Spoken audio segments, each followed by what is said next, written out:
Welcome to Self Perfected.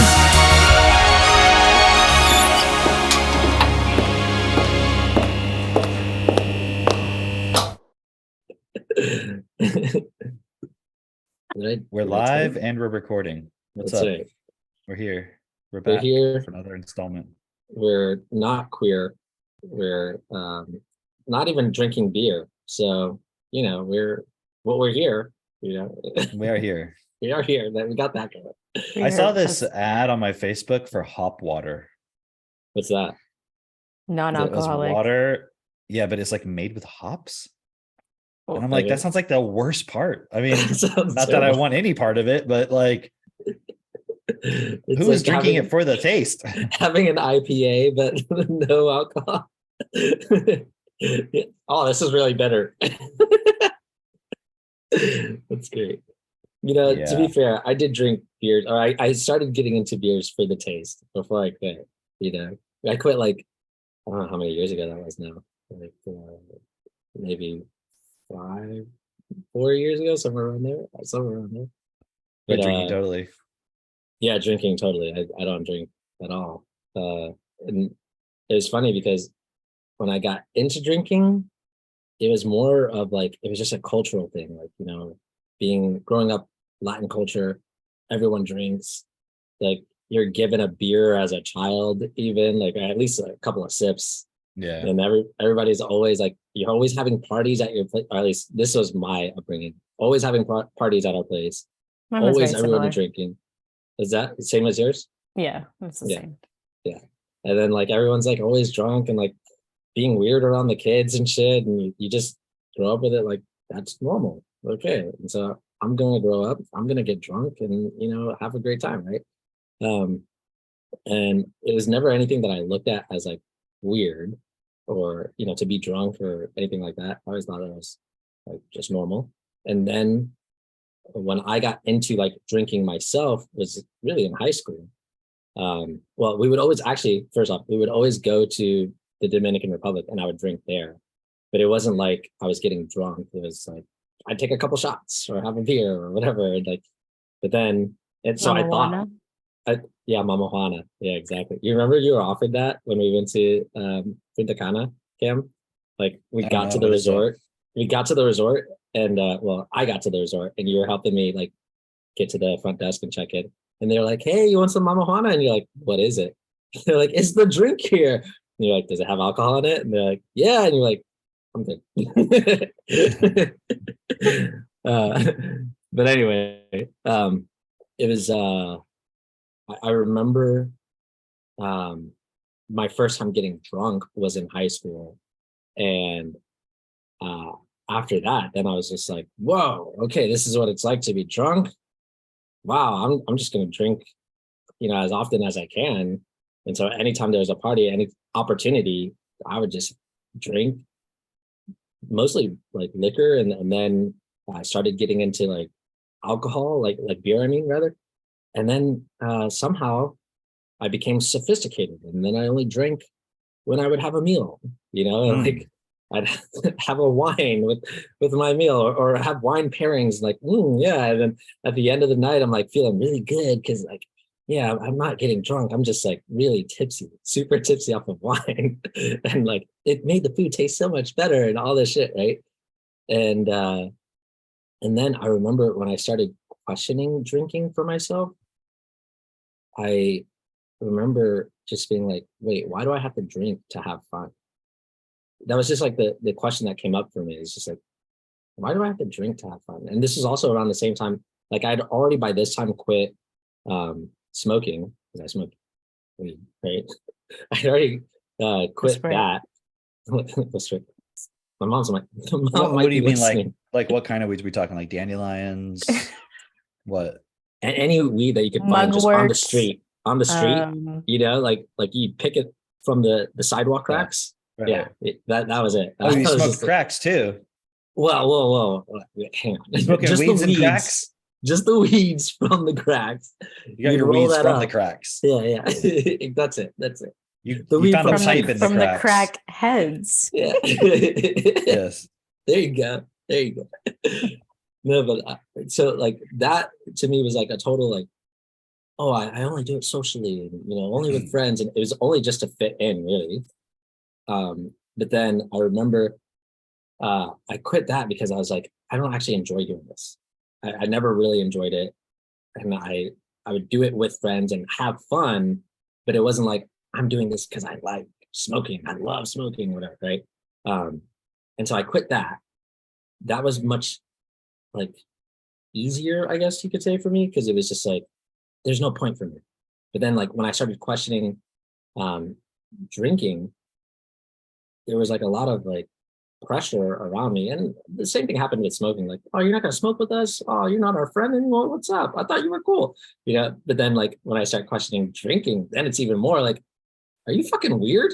Everyone drinks. Everyone fucking drinks. Like, come on, man. Like, but why do I have to drink to have fun? Because it's fun. Come on, don't you want to have a good time? Like, why can't I have a good time without it? You can have a good time without it, but come on, like, you can have a better time with it. No, I remember just like it being like, okay, well, I don't want to get drunk. I'll just have one. I'll just have one. And it was tough at first to like kind of quit. But then I finally made the decision.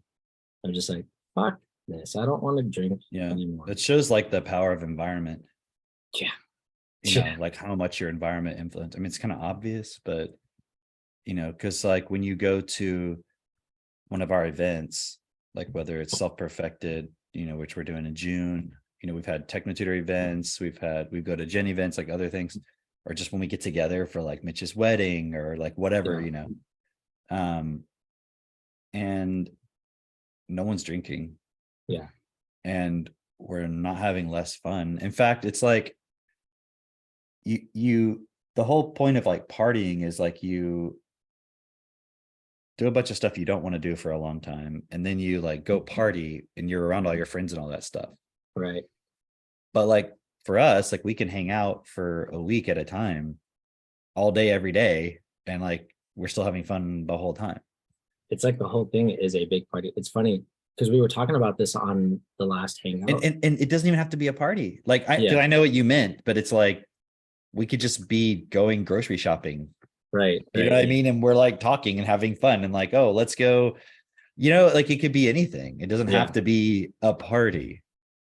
It's funny because we talked about this on the last hangout, and John Solario brought up this point of just like how we were like because we were saying like how remember in that hotel room when we were playing with the fucking tissues, the Kleenex, like keeping them off the ground. And John was like into it. He was like diving across the room, making sure that like that thing did not touch the ground. He was. Why did we start doing that? I don't know. It was just a game that we just started playing. Yeah. No, but like how? Like what? Was it like somebody was like,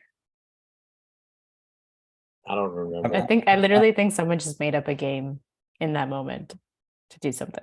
I think it was like somebody was like, hey, like we can like, it's like they knew of a game where it's like you try to like lay on the ground and keep it up, or it was something simple like that. Yeah. It was something like that. And but I also remember we were doing it over by like the lighting fixture over the table, like in the suite. Yeah. Or something. I can't remember exactly. Like, and then I think somebody got the idea of like try to keep it up or something. Maybe I played a game like that or something. And then it evolved into like we would have teams where you would like compete and we would drop the tissues and then like everyone would try to like keep it like blowing up. Yeah. And we had like different positions, right? And then and it became like a whole like competition sport basically. Right. It was crazy, like diving across the room, like trying to keep it up in the air, like just blowing it, if I remember correctly. Like it was hilarious. It was absolutely hilarious. And then people would come in and be like, what are you doing? And like, oh, I want to play or whatever. Right. And it was so much fun. And then after that, right, it's like John was making this point of like, and then you're staying up until the wee hours of the night, into the morning, where you're just like literally having the conversations of like what is reality, and like having the deep conversations about your life and the world and all of that stuff. And isn't that like what a lot of people, I know this was my experience whenever I would do any sort of recreational like drugs or drinking or whatever, like we'd be up at night and like, oh man, what do you think this life is about? Like, but like as a student or college student, whatever, I thought that's how you had to get to those conversations. You know, It's like when I'm high or on drugs, then I can ponder the mysteries of the universe. And then right, afterwards, it was like, oh yeah, we were just high. Like we were just thinking about crazy stuff, It right, was so right. crazy. But Like that we was were the just like fun part about so it. deep. Yeah, yeah. But it's like, it's just okay. Here's my perspective on that because I used to like smoking weed. Not all the, I mean, I didn't always like it Mhm. at all times. Sometimes I would do it mostly out of Compulsion. habit and like to like basically like keep my emotions suppressed. Yeah. But the times when I, let's say there was a point of enjoyment within it was when you were in like sort of an altered state where things were different than it normally seems. When you're like sort of shifted out. And it's interesting because that is one reason why you can get that at these events. Mm. Because even though you're not in an altered state of consciousness in like terms of an experience, like that's what people are like, we're not like, oh, they're tripping out. Like that's not what you're feeling, but you're out of your routine. You're like in an altered state. You're like not just getting up, going to work, coming home. Like, okay, for example, like when you what do most people do? We're just talking hypothetically, like what do most people do when they come home from work? Generally, like what are they spending their time doing? Turn on the You TV or Netflix or whatever the fuck it is, and crack open maybe a beer, right, have Yeah, some like exactly. maybe wine, right, something Yeah, smoke like some that, and they're just like weeds. watching some TV or whatever till like they fall asleep or whatever, right? yeah. So when you're at a major event, like for example, the one coming up in June, the Self-Perfected, get your tickets now. There's only a few left. I'm just saying. Um, when you're at an event like that, it's a lot hard. I mean, you can't just like go home. The day's over. It's 6 o'clock. You had dinner. Now you could just sit back and watch. I mean, you could go hide in your hotel room if you really wanted to, but I mean, that's not the structure of it. Like you're Yeah, that outside of your normal routine. And it's not like you just going on vacation, because I think it'd be very easy for people to go on vacation. And yeah, even if they do stuff during the day and then they just go back to the hotel room and watch Netflix. I guess, I don't know. yeah, yeah. But at an event, it's like where all of us are there. You know what I mean? I already know it's going to be like, uh, okay, we're done with the speakers. We've had dinner, whatever. And it's like, what are you guys doing? Like, oh, let's go to the pool or let's go hang out downstairs. Or like, you'll go and you'll see a bunch of people talking. You'll be like, hey, you'll go sit over next to them. And you'll start talking. And, it'll be like, you're just constantly doing that. Yeah. And, but my point was, it's like you're in an altered point. So you're not in your normal routine. And people are trying to get there using drugs. Yeah. So people will argue with us like, oh no, it's like drugs, they help you in an altered state and all this stuff. And it's like, the problem Yeah. is you're using a chemical to make you feel differently or see things differently. So it's not really coming from you. Right. Yeah. It's like people that do You know, ayahuasca, It's like they go, I was just thinking, I was like, well, how would you kind of argue this point with someone who does a retreat like that? And I was just thinking, I was like, well, actually, the difference is those people are going to those retreat and it's like such a self-interested point. It's like, I'm here to do like my inner work and to, look at what the medicine has to show me about whatever, right? And then you go back into your normal, if you leave the retreat, you go back to your normal routine and you're literally on this high for the next whatever, how long. And then you just drop back right down into the negative. And then it's like, you have to book another retreat to like get back that same feeling of like whatever you got from the retreat the last time. But here, what's cool is that even though you're here for your own personal development, you know what I mean, in terms of going to a self-perfected event, but it's because there's no reason to smoke weed or drink alcohol. You're actually there to like give to others as well, because you're interacting, you're having conversations, you're like, you're getting to meet new people, you're networking, like, you know what I mean? You're actually like expanding yourself in a actual giving sort of way versus just like, oh yeah, I'm going to go back home and just kind of go back to my normal thing because I had this false sense of, being uplifted or like being motivated or whatever. It's like, no, if you want to actually come like to this, like coming to this event, you'll actually get something real out of it and not just like an illusion of like something that might motivate you to do something. yeah, because we're not like, we have real purpose. it's like when you go to do like an ayahuasca retreat, what are you trying to get? You're trying to get this chemical experience to reveal something to you. Right.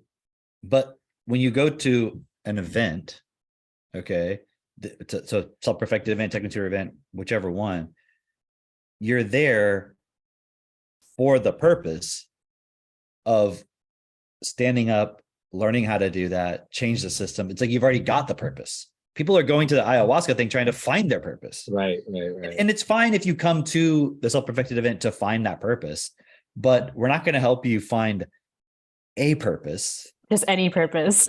Any old We're purpose. going to help you find, to understand the only purpose that's valid, worth having anything. And people can be upset that they don't like that, but it's like, that's the reality of the situation. Yeah. If you want to just keep wandering around in your life trying to find a purpose, then by all means you can do that. But what's the point? Because it's not like it's like reality works a certain way, right? Yeah. If it works a certain way, then there has to be. I'm not saying like, oh, I'm reasoning it out to myself. I'm just trying to reason it out to someone else. There has to be. It's like, I'm trying to think of like an example. It's like if your computer's broken. Mhm. You're not going to have like 5 different technicians being like, I'm going to find my own way of fixing this computer. It's like you're going to have 5 people going, what's the actual problem? Let me try to fix it. And if they come up with 5 different answers, does that make sense? No. And you're like, well, but they might use these tweezers instead of those tweezers. So there's different ways of doing it. It's like they're still using tweezers. Right. And I guarantee you one of those sets of tweezers, if they're not identically the same, just a different brand, it might have a different grip that fits one person's fingers different. You know what I mean? Like people get lost in bullshit like that. And it's like the hard drive is corrupted. You need to replace that. Whatever the thing is, right? Like the screen is cracked, whatever it is. So that's how reality is. And people think that the problem in your life is some unique thing to you. And it's just the problem of all of reality. It is unique to each person, but it's the same. Yeah. It's the same in each person, actually. I've been trying to express this point of like, it's like, having the nerves of your finger, right? And they're supposed to give feedback back to the entire body, which is this, all of humanity, this world, et cetera, et cetera. And it's like if the fingers aren't giving proper feedback, you could burn yourself. You could burn your entire hand if you can't like feel and give back good feedback. Then what's the point of having those nerves, right? That hand will die, right? And I'm trying to express that as like, well, we have a mind, we have a brain, we have this tool that can allow us to direct what's it really is like a nerve ending, because it's really like, okay, you touch something, you get the feedback, don't touch that, you don't touch that anymore, right? And in the same way for humanity, it's like, okay, we're going down this path, it's creating death, it's creating this like loss, it's creating like all this shit that we know we don't like, and we're still continuing down that path. But we have the capability of stopping that and going, hey, don't touch that. That's not it right there, And it's funny because I was talking with someone recently, and they were saying how they are working in a grocery store, and at the end of the night, on certain nights, they do a tally of all the foods that have expired, right? And they take all these foods, they collect them, they put them into shopping carts, and then they throw them out. Well, they were saying, if you were to see at these grocery stores how much food is collected and then thrown out because it's past the expiration date or the food's gone mushy or whatever the case is, right? It's like, this could feed not just your family, it could feed every person that you know in just one grocery store. It could feed all the people that you know personally, all of them and their families, right? That's how much food is thrown away on a regular basis at each of these grocery stores. And you got to imagine there's thousands of grocery stores, tens of thousands of grocery stores across the nation, right? It's like, okay, and yet you'll just look outside and there'll be all these people who are hungry and they want food, right? It's like, okay, so we're literally throwing away food because if we were to give it away, because clearly they're like, we can't give it away, we can throw it away. But if they were to give it away, why can't they give it away? Because then it lowers the value of the food. So literally you have to have people starving in order to give the food value. What? In order for people to actually buy and spend their money on it and to be the value that you want it to be, other people have to starve. Other people have to see these people starving and go, oh yes, that's why the food is valuable. That doesn't even make sense. It's like, Yeah. But that's the society that we've created. And then we're still allowing that. The nerve ending is not giving you the proper feedback. It's not a reliable nerve. And so what's going to happen to that nerve is like, oh, that nerve is as good as dead. We call that a dead nerve, right? It's like, okay, well, you in society, if you are still participating in your mind and you're taking us over this cliff, you're not doing anything to stop it. You're not doing anything to change it. And you're not understanding what your purpose is in this life. Why would life continue you? You're as good as dead unless you make a change, unless you stop, unless you investigate what we're talking about as far as like real purpose and creating a world that's best for all and giving life, supporting life. If you're not doing that, then you will die. That's it. You will die, and that'll be the end of it. And it's like, it's funny because, somebody could get upset about that. It's like, okay, look at literally how many Christians there are in this world, or Muslims or whatever. And they're saying to you literally on some BS, like things that don't even make sense actually. Like you can't put two and two together. You can put this together yourself if you have logic in your brain. You don't have Like to. they're saying, you mean like you're gonna die and not live forever? Exactly. If you don't You're gonna accept die Jesus if or you don't whatever. say Jesus is my Yeah. savior. Like, Yeah. okay, but why would that have any correlation with whether you continue or not? That doesn't even make sense. Like what actually makes sense. Like you'd have to is- be dumbed down as a child and believe in magical thinking and shit like that to think that's how you. And the problem with like the atheist types is that they're just like, they throw it all out. Like, oh, there is no reality beyond this. I want to say beyond, because the problem is people think there's a physical and then a non-physical, when the reality is it's actually all physical. It's Right. just you only have access to a certain set of dimensions within the physical. And so when you're not in your physical, your body anymore, you're not in this physical dimension of the physical reality. right. You're in a way you're more limited, even though you're less limited, if that makes Yeah. sense. It's like, you're you less ever it's get like, think by about, the physical you- definition of your body, right? well, but then- like you can't, okay, think about a balloon. What can you do Yeah. with a balloon? Yeah, You could you like can lift play with something it. up, right? Yeah. But you could like lift something up, right? So you've limited the gas inside that balloon and it can do something. But if you pop the balloon, all the gas is gone. You can't do anything with it. It's just like floating around doing Right. nothing. So when you don't have a body, you don't have physical ability to do things that you would otherwise. If you're just floating around, like what people think of as a soul or this or that. So they have to make up some magical place where, yeah, it's kind of like you're in a physical realm, but it's not in this physical realm where I have to deal with all this bullshit, like my job and my wife and blah, blah, blah, like it's some magical, wonderful realm, but it's still physical. I think, like definitely it's still like, get to do physical things. Right. But I don't have to follow any physical laws. It doesn't make any sense. Right. I was just thinking of those. Did you guys ever get those? Like, this is back in like when email became like a big thing, where you get those emails that was like, if you don't send this to 10 people, Bloody Mary will come and kill you like in your sleep or some shit.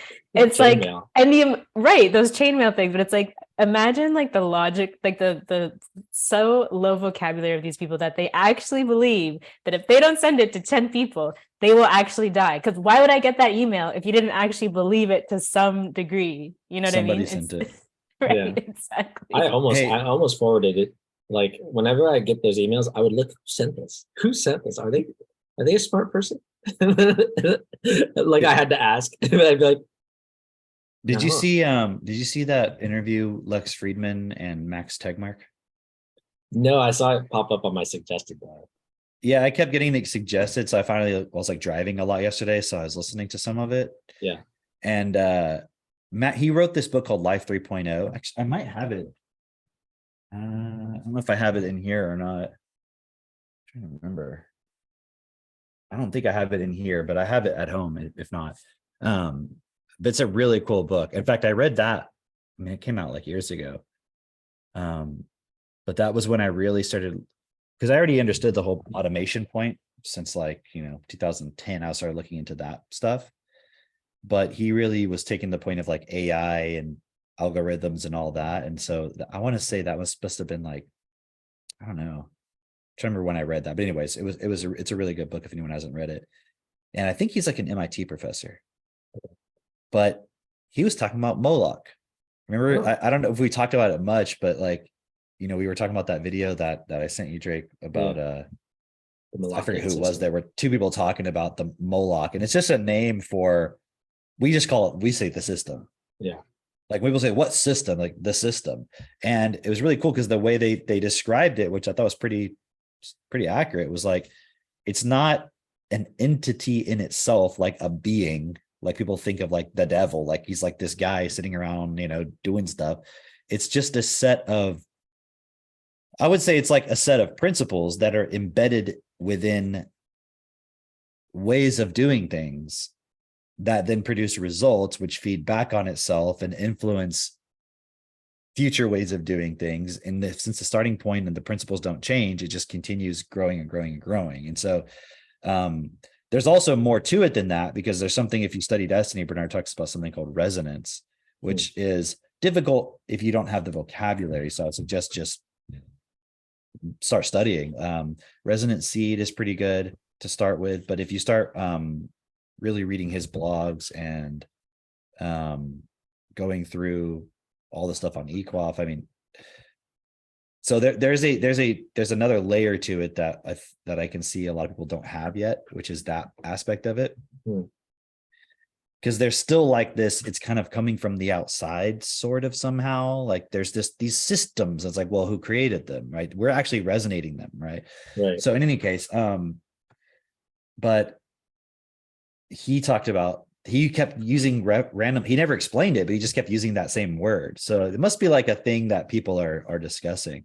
But in any case, he was talking about this really cool point about, it's really obvious. And I'm surprised I haven't heard more people say this, but I was like, oh, finally, someone who everyone considers like really smart is just saying this is obvious. And he was saying like the AI, the fear people have about AI, of it like going out of control and so forth, and like, like having an optimizing point where it just optimizes and keeps going and like destroys the whole universe sort of a thing. He's like, that's just capitalism. Like capitalism is literally the same thing. Like it's doing exactly that, and he wasn't like anti-capitalism, but it's like very obviously the same basic point of it's like for example, like, oh man, I think we talked about this before somewhere. I saw some pictures recently. Oh no, it was was it Lex Friedman?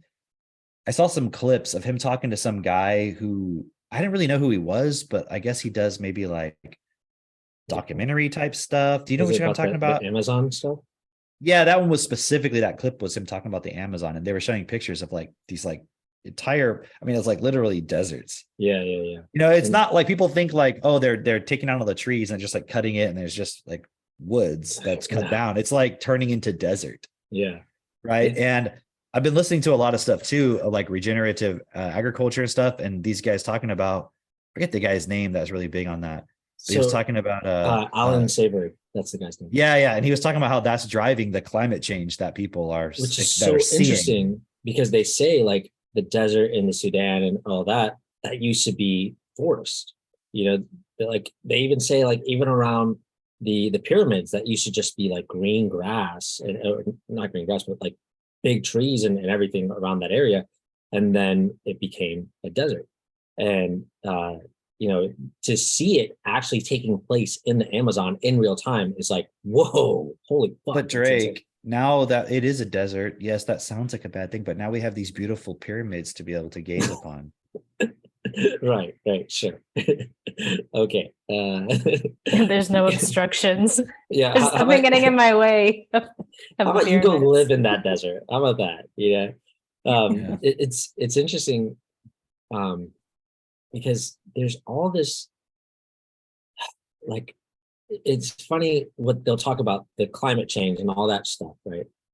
But not recognizing that the ideologies of like capitalism and profit first, or really more so the point of having a business whose fiduciary duty is to drive profit for the shareholders, is actually creating climate change. But even the Or shareholders don't directly make the decisions. Right. It's like the CEO or the board guessing at stuff. And it's like, it's sort of just this. And if you replace all those people with new people, it would still try to get Right. to that same point. right, and it's like there's no sense of responsibility at all, because it's like, well, the CEO has to do what the shareholders want, but the shareholders aren't the ones Oh. making the decisions. What are you gonna say? Okay. Yeah, I just remembered that point. You're going to like this point. So he brought up this point about some math proof that somebody had done. I don't know how recently. It seemed like it was maybe a recent thing. He said someone had proven mathematically that when you optimize for something, okay, something in particular, Mhm. it will initially seem like it's getting better. It's getting what you want. He said, but they showed it mathematically, like it will always end up going in the opposite direction or the wrong direction or making things worse. Interesting. And he used some examples that weren't like super clear, but also I was driving, so I may not have been paying total attention, but They use the paperclip. no, he example? didn't use that example. It's not that per se. Okay. Because he even used an example of like you're heading towards some particular location. So you have an optimizing function to head toward it. Mhm. And he said it'll start getting you there, but at a certain point, it'll start going way off into some like the opposite end of the universe. And it just has to do with the way the functions work. Like when you understand math, and again, I haven't studied it. He was just talking about it, but I can already see intuitively like how the way that it's working mathematically, it's going to end up sort of like going off into some other direction. I could just see it intuitively without having to look at it yet. Hmm. But I just thought that was really interesting. And I was looking at the point of that's because, okay, so someone could argue the same thing. Like, well, if you try to make the world better, you're going to create the same thing. But what is best for all? Right.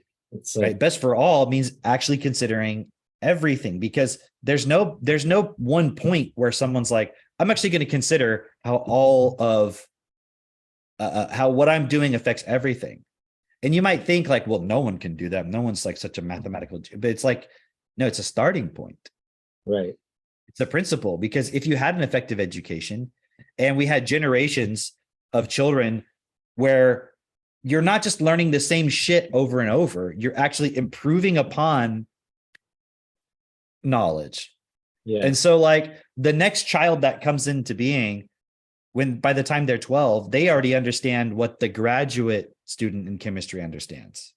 And then by the time the next generation of 12-year-olds, they already understand what that person would consider the graduate level of education. You know what I mean? Because you could get a lot more in, because that would be the environment and because think about how much we're just filling children up with stupid shit that's like totally irrelevant and just wasting their time, because you're thinking, well, like I saw somebody post some stupid comment on somebody's post. Somebody posted a quote from somebody saying like, by 12 years old, I don't know who the person was, because he was saying like, guess who said this? And it was like, by the age of 12, I could, I discovered that I could reason out the truth or whatever. And that was a very exciting discovery within myself of realizing I could reason out truth by purely just reason. Yeah. And someone wrote like, but that's not possible at 12. And then they said also, they didn't arrive at it by reason. They had intuition first, and then, right. So they were trying to like, I'm like, so it's not possible at 12, but also it's not possible. Well, so it's just this person just bullshitting, right? Right. I saw that. Yeah. But my point being, it's like, why we think children like, oh, a 12-year-old can't be that smart. Yeah. But if you had met fucking Jeff Bezos at 12 or Warren Buffett at 12, Or Captain Farragut, you know, exactly, right? We're at like 8 or whatever, right? Where he's Yeah. like piloting or commanding a ship, you know, warship. Exactly. And so, but people think that's a fluke. And so Right. we're not even putting any effort whatsoever.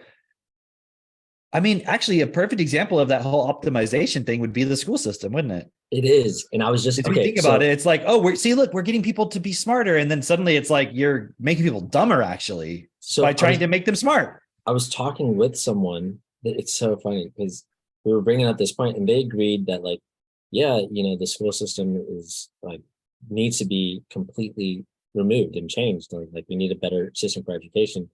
And I said, so why do you think that that hasn't been done? Why do you think that the school system is the way that it is?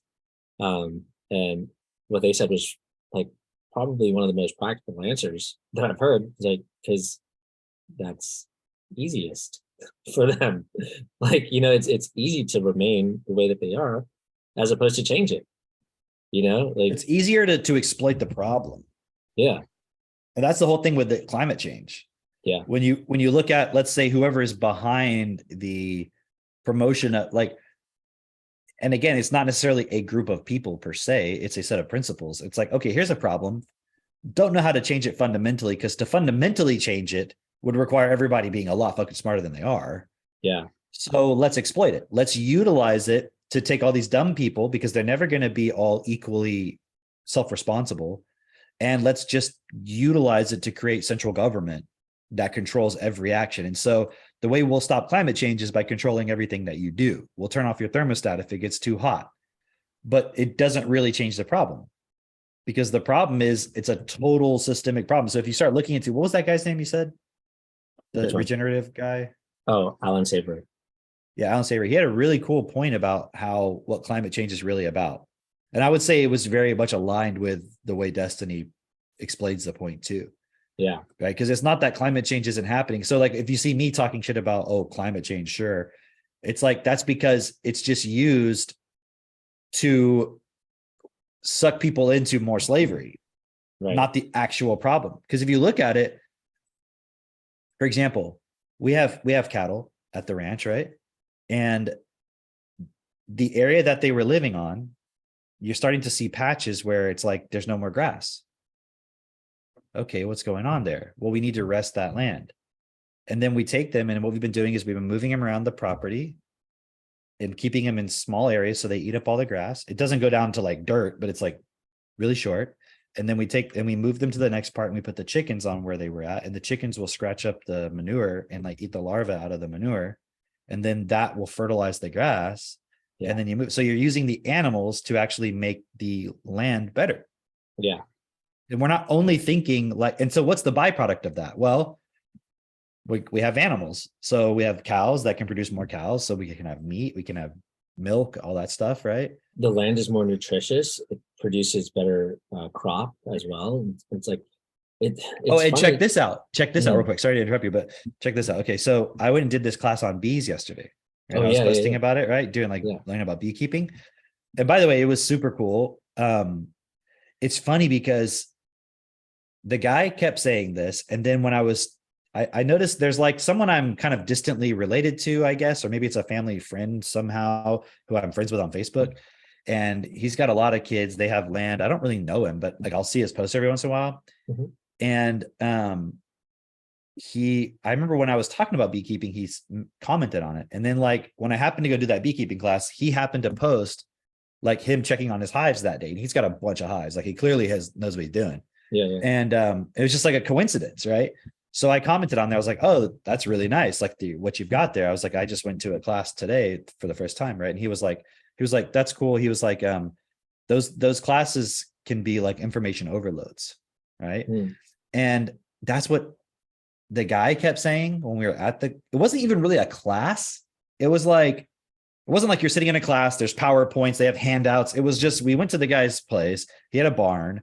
We sat in there for a bit. He kind of had the boxes, the hives, and was like showing us the parts and like talking about it, and people were asking questions. And then at a certain point we went out and looked at his actual hives that had bees in them, and he would like take them out. It was more like we were kind of just watching him do his Do work, his but he was explaining daily everything. routine. Yeah. So it wasn't like it was not abstracted from the thing itself. There was like a little Right. bit of preparation of stuff that you're not going to understand. Like you're not going to understand the entire life cycle only by looking at the thing or all, you know, but once you understand the basic vocabulary, then when you look at it, you can see, oh, that's what those parts are. So there's like some classroom-ish part for like an hour. And then there was like in the literal field, like seeing the points. And so it was actually great. It wasn't a lecture, if that makes sense. Okay. Sure, So yeah. when I say it was a class, it wasn't like I'm just sitting watching a lecture. It was like we were just talking and then interacting and then doing it. Right. Right. And he kept telling people like, oh, am I too much? I know it's too much. You know, one guy was like, hold on, keep that fire hose. Like it's too much. Like, you know, and they were like the whole, but most of the time everybody was, and it wasn't that many people, maybe like 8 other people. Yeah. Yeah. They were just like making jokes the whole time and like commenting and asking irrelevant questions. And like, and Mhm. I'm like, I know people are going to do that, but it's like, why don't you ask a question about what he just said? Right. You know, like get clarification on it. And some people did, you know, so there was some of that, but I could just see how people focus one doesn't support them Yeah. to bring in the information, but also I could see like how difficult it was for the people there to like really absorb what he was saying, you know, so like when I got home, I was like telling Katie all about it, like verbatim what we did, what it, you know, Right, and so right. forth. So it's like I got a lot out of it. So just that point of it being like overwhelming or too much information, I'm like, it was the information. Right. Like we're giving you too much. It's like, I mean, he told us everything we needed to know. I mean, there's still a lot more to know. Yeah. That you can only really learn through, okay, you encounter that point. Okay, you know, it's kind of again, like you, if he maybe so like for example, like learning how this is so crazy, man. And I also I was thinking while he was talking too, how this ties into like the entire world system. Mhm. Because he wrote, he said like during the lunch break, he was telling us he wrote a book. Someone was asked him something. He was talking about this book he wrote about beekeeping and discipleship. And he was talking about something about how like discipleship is like a push and a pull, and it's similar to beekeeping. I was like, okay, cool, whatever. There were some cool points about what he said, but I was looking at the whole point in a different way, Mhm. right? Because in the beginning of the little class, he was talking about, he was giving us some information. He was like, he's like, can you see what your role as a beekeeper actually is? And everyone was like, what? And he goes, population management. Oh, Okay. And I was like, so it kind of clicked, right? yeah. And so let me give you some more context. So you have these boxes, okay? And Mhm. in these boxes are these things called frames, and they hang Yeah. like in the box. So you can pull them up, okay? Yep. And they there's different ways they're constructed, but essentially that's where the bees will build the honeycomb, Mhm. which will either contain the honey that they'll put into it, or pollen, which makes a sort of different substance, or it's where they'll lay the eggs. Mhm. Okay. So that's like where they put their resources and where they raise the bees and stuff. And that's where the bees hang out. It's where the queens hang out. And then the bees that you normally see are the ones that are flying out, gathering stuff to bring back. But that's Yeah. not the only kind of, that's not the only type of bee in the hive. There's like other roles that the bees do. Okay. And so there's like the ones that care for the young. There's like ones that follow the queen around. And Mhm. it's like they call it the queen's court, and they just follow her around and like make sure she's got what she needs and is taken care of. So she Yeah. doesn't have to do anything other than lay eggs. Okay. It's Yeah. really crazy. Yeah. And there's a lot of nuance to it more than that. But what was really interesting was, okay, so he was explaining to us at first, you know, there's only so much you could understand from him explaining it, but then we went out and did it. Okay. And he was explaining how like the middle section, so you have like usually have like these 9 frames that are of these things in this box, and like the middle section will be where the queen lays the eggs mostly. Okay. And then as you go further out, you might still have some parts where there's eggs, but as you go further out, that's where the honey will be generally. Okay. Okay. And you'll still have around the eggs, you'll have a line of pollen and a line of honey. So you can still have honey everywhere, but generally it's like when you just have mostly honey, it's going to be on the outside, and the brood, which is like the babies, are going to be in the middle sections, a few frames or whatever. Okay. Uh-huh. And so what he was explaining to us was like, if you, and there was a lot of different examples, but it's like, if you wanted them, let's say you had a frame that they weren't doing what you want, like there was something not quite right about it. You could take a frame out, and then you could put one here and you could put it there. And what they'll do is they'll be like, hey, that's not right. they'll start deconstructing it and they'll start building more. So you can like manipulate what they do based on like rearranging stuff, because it's like they want it a certain way. And if you want to make more honey, you could take something out, move it, put something else in, and they'll be like, hey, that's not right. I want honey there because there's honey on the other side. And there's supposed to be honey here. Yeah. So like, for example, they had something called a honey barrier, where it's like there'll be a frame of honey and then there won't be anything else. And he's like, so if you want them to put honey on this one, you take this one and you move it here and you replace it, and they'll be like, well, there's supposed to be honey here. Yeah. So whereas they wouldn't have gone over here, they'll now fill it up or something. Just an example, right? One of the ones I remember. And if you want them to do, like if you put another box on top and you want to do certain things in there, you can take frames from the bottom. And like there was one example where we were looking at one of these colonies that he had, and there was queen cells in it. Okay. And he was like, all right, there's a lot of bees in this box. This is a sign that a queen's going to hatch, and then they're going to take off, and half these bees are going to leave. They call it swarming. And he's like, and to prevent that, what I'm going to do is take those egg cells right now and put them into another box. And okay, let me take this one, and here's some honey. And he's like basically taking stuff and like making new ones. Okay. And like establishing, so he's just took one hive and made it into two, right? Yeah. And so that whole point about like, so you think okay, here's the other point. Okay. The queen, he was explaining to us like when they're new and like young, they're like really light colored. And as they get older, they get darker looking. Okay. And so he's like, it's easy to tell when you're experienced like a new queen versus an older queen. And he said, he's like, you don't want to leave a queen in there for more like than a year or two, because as they get older, they lay less eggs. Like they are not as like active, but the bees themselves don't try to get rid of the queen. Like, because she's doing what she's supposed to be doing. They're just not necessarily doing it at the optimum level you want them to be doing it at. Okay. So what you do is you kill that queen. Okay. And you either put a new one in, or you hatch one from their thing, or there's different ways to do it, I'm sure. And so I was just looking at this whole point of like, okay, think about the whole point of the queen. Okay. And like our society. And you have like the queen. Oh, and that's the other thing that's so interesting about it is he was explaining the queen itself does not direct the other bees. It's not like the queen is like controlling them, telling them what to do. Yeah. It's just she's putting out pheromones. And these pheromones make it so that the bees just automatically organize and do what they're supposed to do. But she's not like talking to them, telling them what to do. So if you kill that bee and put another one in, and as long as there's no like issues with the pheromone point, they'll just keep doing what they're supposed to do and they'll just accept her. And there's ways of making sure they do accept her, but it has more to do with, is she putting out the right pheromones or not? So putting out the right resonance. Like if you put one in that doesn't lay or isn't laying or hasn't been laying for a few days or whatever before, she won't be putting out the same pheromones, and they'll see that and they'll just kill it. But it's not because they're like, that's not our queen. It's like, no, you're not putting out the right smell. So it's not like that's the queen we want.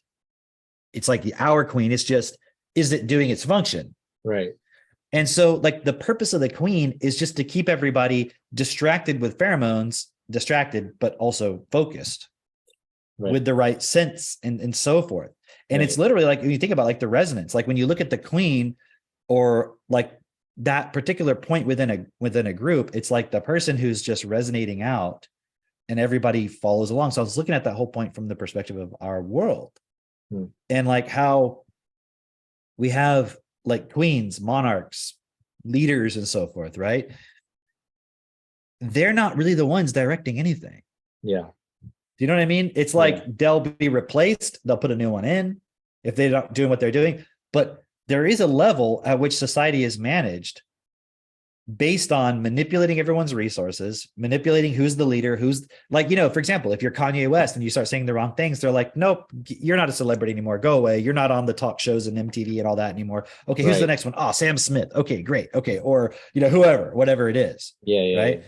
And it was just really interesting, that perspective of, you know, people would be like, we need to live more like the bees, you know, like natural, like it's like God's, you know, it's so miraculous. Like, and this one was going on about how miraculous it was. And it's like, it's just a fucking physical system that's managed through chemicals. Yeah. All it is. Yeah. And when you look at, so people will be like, oh, we need to learn from the bees and like be like more like in nature, and nature is always right. And I'm like, that's nature, dude. Nature, it's the same nature that we have as our world system as human beings, which is like, population control, management, like all this stuff, and you can manipulate that. Yeah. So it was a really cool, I was looking at, like, for example, like, dude, economic depressions. Hmm. They're obviously created. Right. It's the same thing with the bees. Like, if you want them to start producing something, you take stuff out. And then Right. suddenly it's like, oh no, our bees, our honey is gone. It's missing. And then they'll start producing more. Right. And it's like, you can manipulate. That was the most interesting thing about that experience, was like, you can manipulate the production of the resources that you want. And then what you do is you build it to a certain point, and then you're like, all right, all this stuff up here is for me. Yeah. Because I know how much they're going to need for the winter and, whatever. And so everything else is for me. And you can manipulate them to keep making more and more and more and more and more and more and more. Right. That's so And at a certain interesting. point, you have to make sure that they don't leave. Mhm. So there's certain things that you have to do. So it's just like everything that we see in our world, where it's like, well, people are starting to wake up, Yeah. manipulate over here, keep people docile, keep them distracted and so forth. It's really fascinating.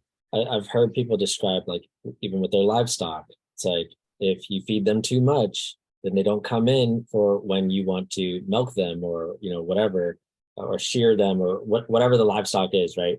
It's like, so there's a specific system of, okay, so then when I call for them, they come right away because they want to get fed. And then because they want to get fed, they'll sit there and they'll let me do my thing, so I can take, their milk or their, fur. So, yeah. So where our front yard is, so to Yeah. speak, right? Yeah. Okay.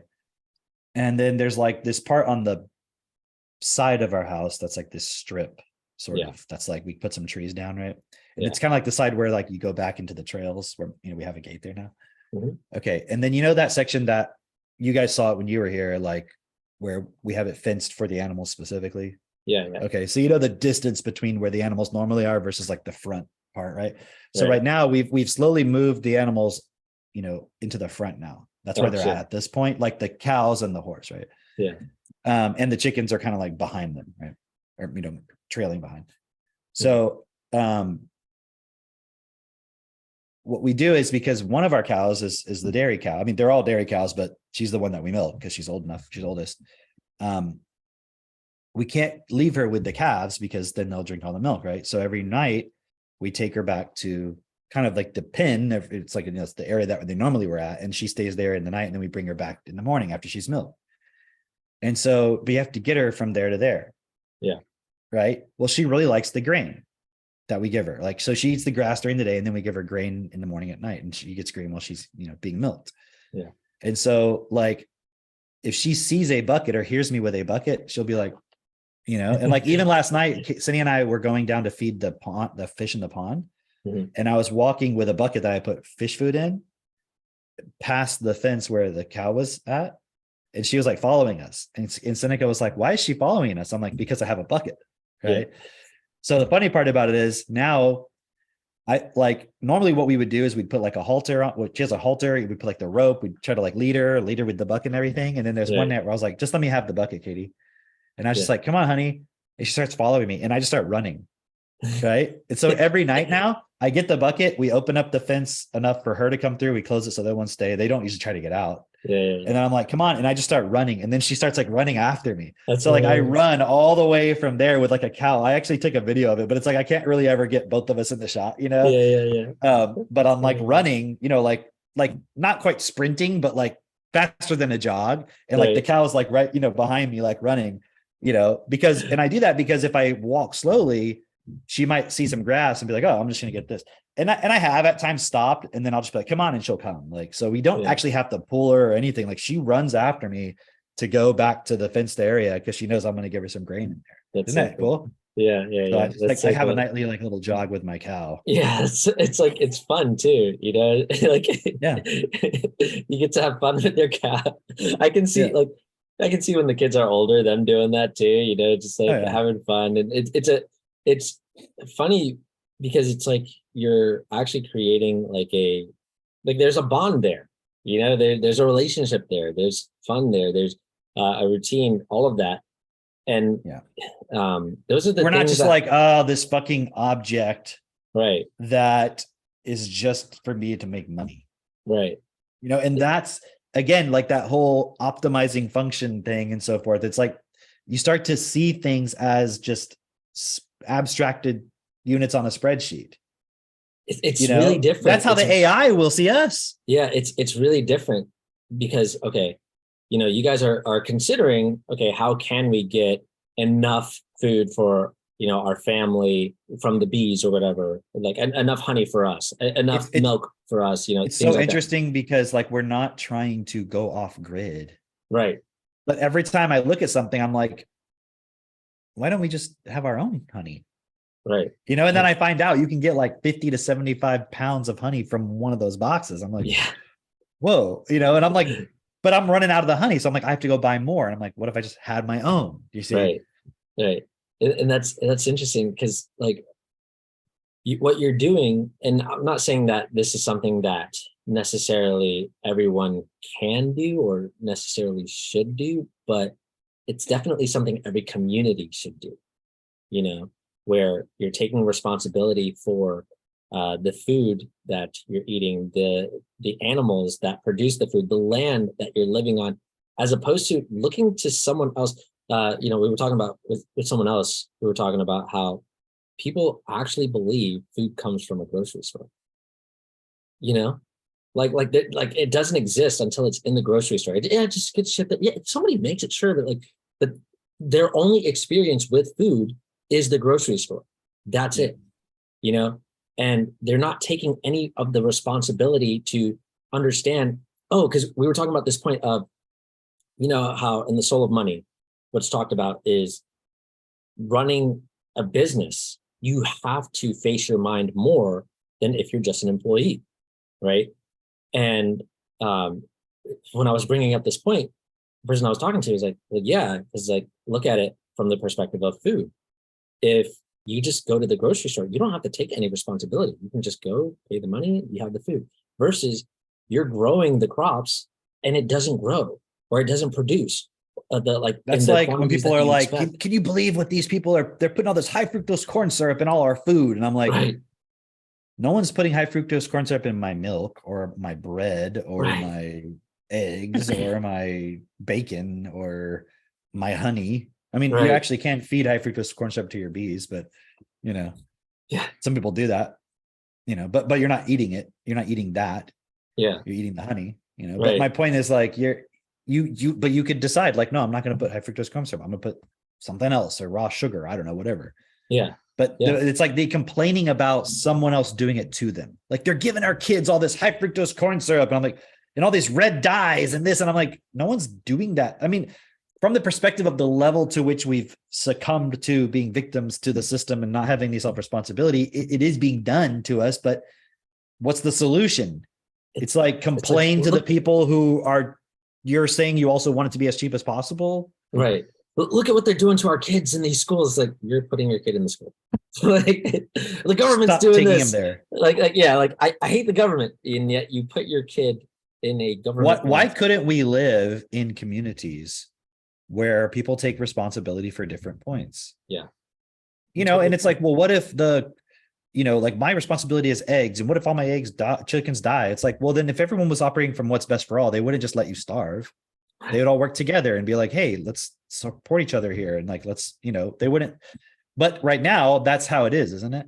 It is like, oh, your company went out of business and you don't have a job. Oh, sorry, fuck you. That's the reason why we don't have that right now, is because you don't trust that your neighbor, first off, knows what the fuck they're doing, which is an education point. And second off, would be willing to support you in any way, which is again, another education point. It's just like, you don't trust your neighbors. You're not giving to your neighbors. But, you don't even fucking give to your neighbors. But you've also abdicated but I was going to say, you've also abdicated the responsibility of like the education to your neighbors, to the government. Like that's the argument that Joel Salatin always makes. It's like, well, you want everything to be like to code and like everything hygienic and all, all this stuff that goes into food production, which takes away from you having a local food system. Because now it's like, I can't just give or sell my eggs to my neighbor because you want it to be, grade A, whatever, blah, blah, blah, blah, blah. So it's like the same thing with like the organic stuff. It's like now you've put a government body in the way of me actually giving you like true, whole, nutritious organic food. So we're actually like shooting ourselves in the foot. It's like we're arguing that the government and the corporations are doing all this stuff, but then we're giving them more power to confine all that stuff and not let you do that stuff. So Because of fear of loss, fear of getting sick.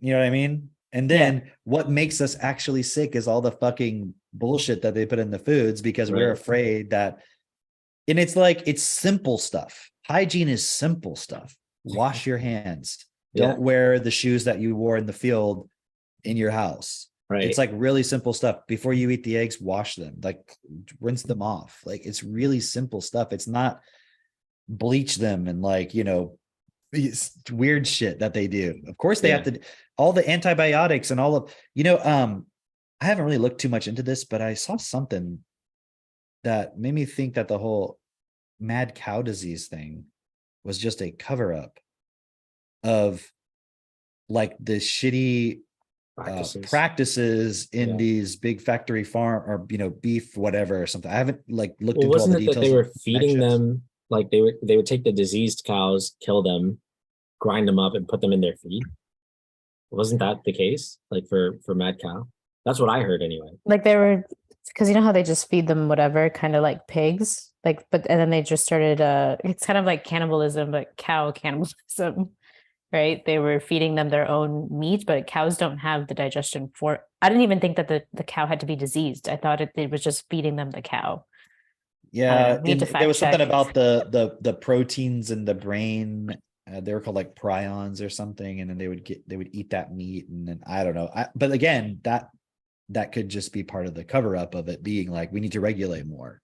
This is why we have to regulate more instead of it being like no, they're like people were getting sick because of some it's not best. They're not looking at what's best for the animal and so forth. You know what I mean? Yeah, it's interesting how you were talking about like the economic factors with the bees and everything. That's pretty much like what's going on with TikTok right now. It's like, you know, they've created this TikTok thing and like hyped up how it's spying on you and, you know, it does all these things, how it's different in China and all this stuff. And now we have to ban it. And so it's getting everybody on, which is, you know, always interesting when it's like, you know, both sides of the government agree on something. It's like they're getting everyone hyped on banning TikTok. And then also, let's also include that we can ban anybody who's doing any sort of like technology with this or that or whatever. And it's like, oh, this is actually becoming another, you know, essentially like another version of the Patriot Act, where like we can spy on you and we can tell you what to fucking do and what not to do. And we will make that final decision and you have no choice. And it's like, but they've already created the culture for, yeah, give it to us. Let's go. Woo! You know, it's interesting because it's really obvious, you know, where they're taking all of these elements, they'll create some hype about it.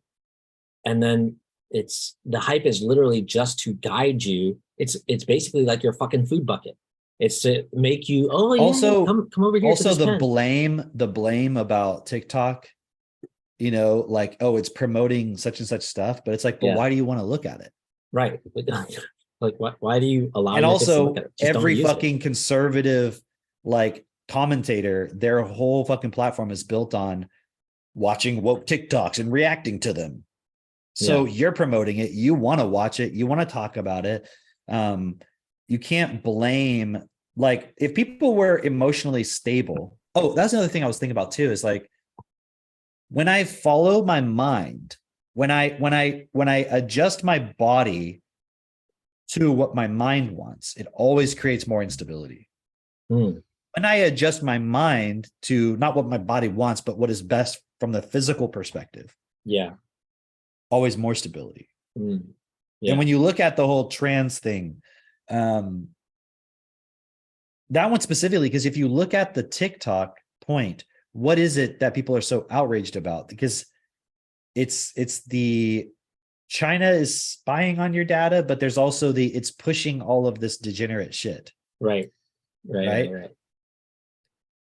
And so all of that, instability that people have is because they're trying to, it's like we want to adjust physical reality to what our mind perceives. Mm. That's spirituality. That's a really great point. That's the Right. like, oh, your feelings matter type of thing. It's which is like, when I say that, I know how people will react. It's like, oh, my feelings don't matter. Oh my gosh, you know. But it's like, But you're your putting feelings don't matter. Like yeah, if like it's like you're putting your feelings at the forefront of making decisions, which doesn't your even feelings make have a sense. root physical cause. Yeah, That's yeah, the issue. And yeah. so if you're feeling something, it's because you're not addressing the physical root cause. But the solution is always presented as it's some mental thing. Yeah. Yeah. Oh, you know, I was looking at a couple things. I think I sent you guys this video of this. I forget that guy's name, Chris Williamson, or he's like that British guy. Yeah, I know who you're talking about. I didn't watch And it. he was talking to some marriage counselor guy or Mhm. couples counselor, whatever. And the guy was talking about why marriage counseling or relationship counseling never works generally, Mhm. right? And he said it's because generally people only go to relationship or marriage counseling when one person's already done with the relationship, and they're there just to get the feedback of like, hey, I'm done, help me get out of it. Yeah. Right. And so it's like it only usually works if both people are genuinely like, hey, we actually want to change this. And that's usually never the case. Right. Yeah. And he said, even if you can get the person who's kind of being dragged there to be like, hey, I'm on your side. I'm, you know, like not I'm on your side, like let me help you work this out. The other person will feel like you've switched it on them and now you're taking their side. So it's this whole battle thing. Mm. And why did I bring that up? I was just looking at that point of like, Because we were talking about feelings. yeah, but I thought there was something I was thinking of that was kind of related to the whole trans thing. I guess in my mind it was like connected because I was looking at that whole Mr. Beast thing, Oh yeah. you know, with that guy Chris, or I think his name is Chris something, I forget, Tyson or whatever his name is.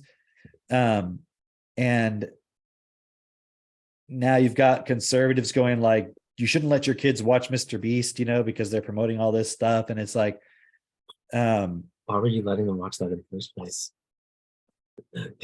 You know, it's like it's interesting. Okay, watching all these parents now flip out over Mr. Beast, and I'm like, why are you just letting your kids watch this shit? it's interesting because his name is Mr. Beast. Right. Yeah. I thought that was It's weird too. the fucking beast. Right. It's like, You I know, might as well say devil. There's some shit. okay, but even like their kids will watch some other stuff. Like I see a lot of young parents will have their kids watching someone called Miss Rachel or Rachel or whatever her name is, right? And I've or watched Mr. some of her Rachel stuff. this week or whatever. Yeah, Yeah. Mr. Rachel, whatever. They're like, I've watched some of her stuff, and it's like, that is not the person I would want around my kid at all. Like it's this like hyper animated, like, hey, okay, this is how we wash our hands. It's like, dude, that is not how I want to be talked to. That's not how I want my kids to be talked to. None of that at all. Like, why are you doing that? And then they're like, oh, and look, my kid's learning from Miss Rachel. I'm like, why the fuck are they not learning from you? Like, why are you sitting there? And I'm talking about like 11-month-old, and they're like, yeah, and it just, I have them watch Miss Rachel, not all the time, but you know, we do like maybe half an hour 6, a day. 7 hours. Yeah, I'm like, what the fuck? What the fuck, dude? Half an hour a day. Yeah, right. Yeah, you know, it's not. It's like a half an drug. hour. Once a parent sees that, like, oh, my kid pays attention, it's like, oh, I got It's something I need to do. convenience. Sit down and yeah. It's Totally. convenience, and it's funny because I had someone commenting on one of my posts, and it was like clearly this person doesn't know me, because I was saying they asked, are you advocating for homeschooling? And I'm like, 100%. If you have the opportunity to take your kids out of school or not put them in school and educate them at home, do that 100%. And their response was, oh, this just sounds like, you know, you're I was homeschooled and, you know, it hurt me and all this other stuff. And you don't care about the child. You just care about some narcissistic. I'm like, what the fuck? You clearly don't know who I am at all. Narcissistic. Yeah, like he started calling me a narcissist. I'm like, okay, lady, chill out. All right. Chill out, lady. Chill out. All right. but it was interesting because it's like what he was saying is like, from the little that I know of just from this post, you know, I don't agree, and for that I'm out. Goodbye. I'm like, you didn't have to fucking announce it. Like, just fucking leave. Yeah, you Don't could just go. Why are you just saying fucking anything? go, bro. Like, It's like he I don't thinks give he's a on the fuck. he's I on don't Shark actually- Tank. Right? Yeah. I'm out. And for that reason, I'm out. Right? It's like, dude, I don't give a fuck. I just deleted this comment and just like, Right, fuck good, off. yeah. Right. But it's funny because I was bringing up that point specifically because I forgot why I was bringing up that point. What was I talking about just before that? Mr. Beast, Mr. Right. The Okay, lady. okay.